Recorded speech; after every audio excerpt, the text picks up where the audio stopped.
Morning and happy Friday after Thanksgiving from the cornfield.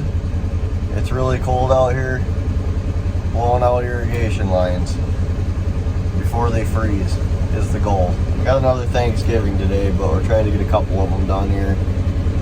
Get a little video of it. It's mostly done blowing out. This one that we're working on is.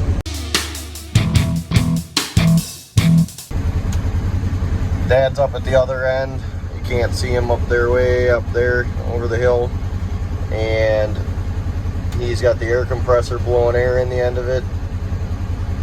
Because this is a 2-pivot system, so way up by that hill up there, there's another pivot up there, and the well is up there. So the well pumps water to that pivot, goes up out of the ground, goes into that pivot, or back in the ground all the way down this valley, basically where the pivot's parked.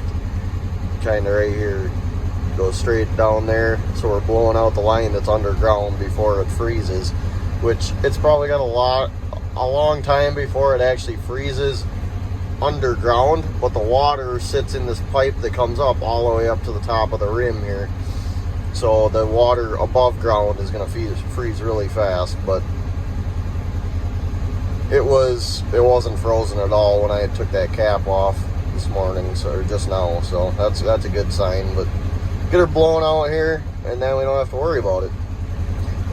It'll do what it's doing here for quite a while. It'll never get all the water out of it. You can send a pig through it, which is like a little ball. That'll push it all out, but we don't really do that. We just kind of do this, and that little bit of water that's in the pipe at the end down there is fine, you know. But we get a lot more water out of it. It's still got a ways to go yet. Okay, Emily here, attempting to voice over what Avery is doing right now. I was not with them. I was baking stuff for our Thanksgiving day when they were doing this, and I honestly haven't really been a part of this irrigation process. I went along last year for a little bit. But I don't know much, so I'm trying to figure it out as I'm explaining it to you. But what I do know is that Greg is on the other end, which I think Avery just explained.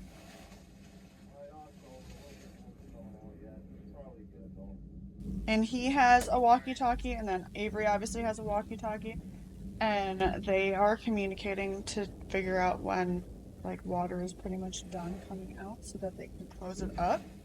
Fun fact or funny story is that Greg kept trying to have Avery stick his head over the thing look for stuff, and Avery was like, absolutely not, I'm not getting pounded in the face by this freezing cold water. So basically, yeah, they're just yapping back and forth. Um, Walkie talkies, and then pretty soon here, Avery will cover it up. But I'm gonna be honest, that's about the extent of what I know of what's going on here. So enjoy watching Avery do this. There he goes. He is putting. That's like what connects it to the actual irrigation pipe that like goes around the field, and then he's just closing it.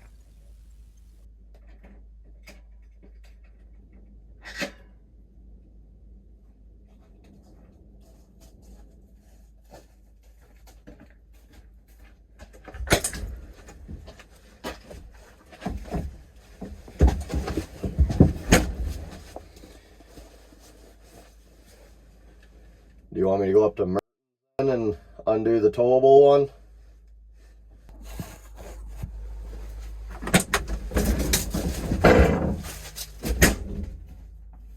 Okay, I really should have just sent Avery the microphone for this so that he could actually explain what he's doing as he's doing it.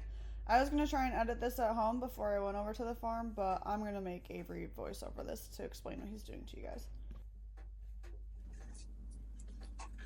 Okay, so this is what we call the towable pivot.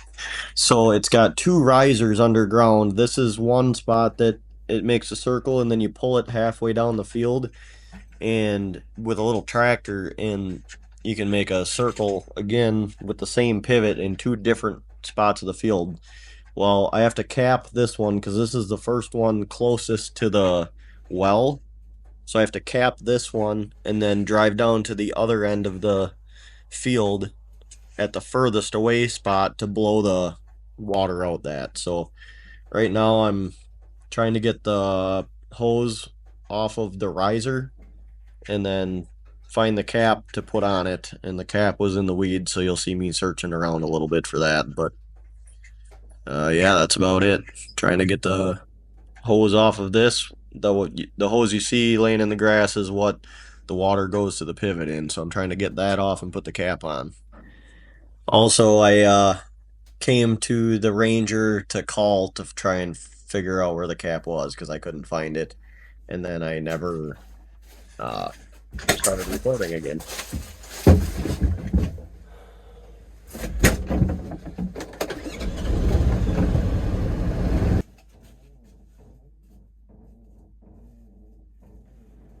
So this is the further spot down, the second spot that you can hook the irrigation up to. You pull that pivot down to right where I'm standing now and hook the pipe up to it just like you saw in the other one. I'm taking the, well actually here I tried to take the cap off of this end and take it down to the other end and put it back on, but it's two different sizes, so that didn't work.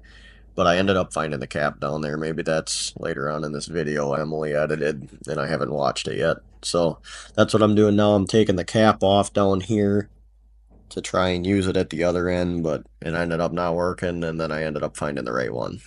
So bear with us here. Sorry to ruin the suspense here.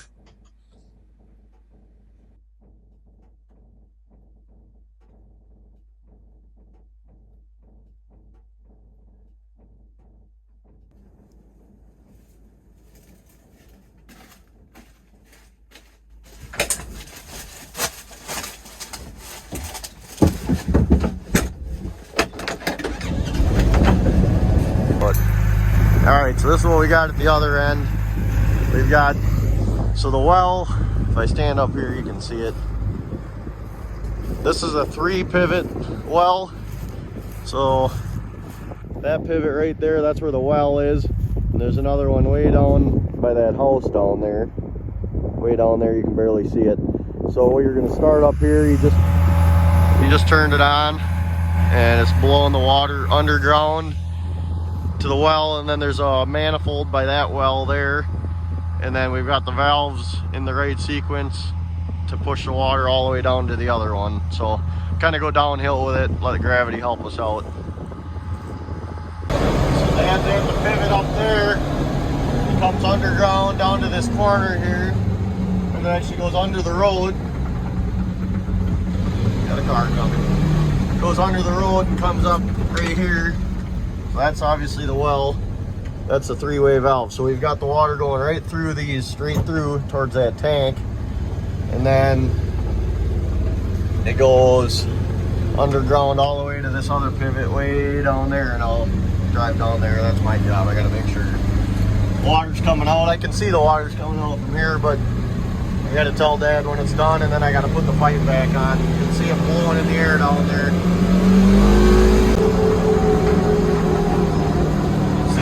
In the air over there like a geyser.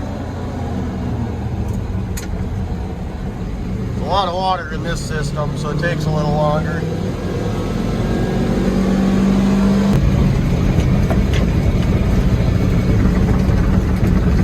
You can see how far it was blowing the water. It's probably already almost done now, but I mean it'll do this for a while, probably 10 minutes at least. And then it'll be done, but you can see all the water that comes out of it. Now we wait.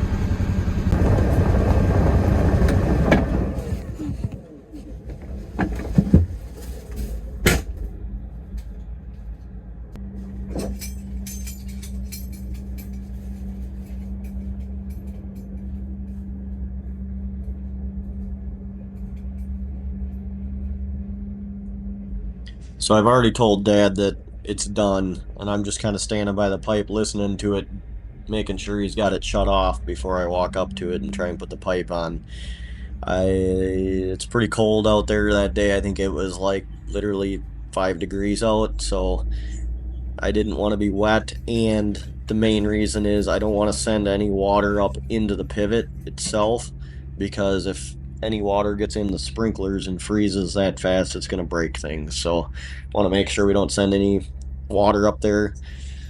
and make more headaches for ourselves. That's kind of why I was standing there waiting. Now I'm just putting the pipe back on, and then you put the clamp back on, and it's ready to go for next year. You don't really have to worry about anything when it goes time to start the well, making sure that that's all connected, and we connect it right back up right away.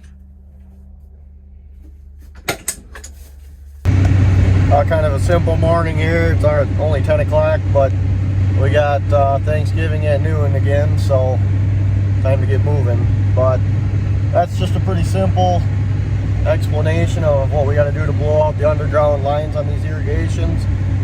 Just thought I'd show it this morning, maybe something you haven't seen before, but that's how we do it anyway. It seems to work every year, so once in a while we'll have an issue with a pipe freezing, but pretty rare. So I guess that's going to be it for this video. Thanks for watching, and we'll catch you in the next one.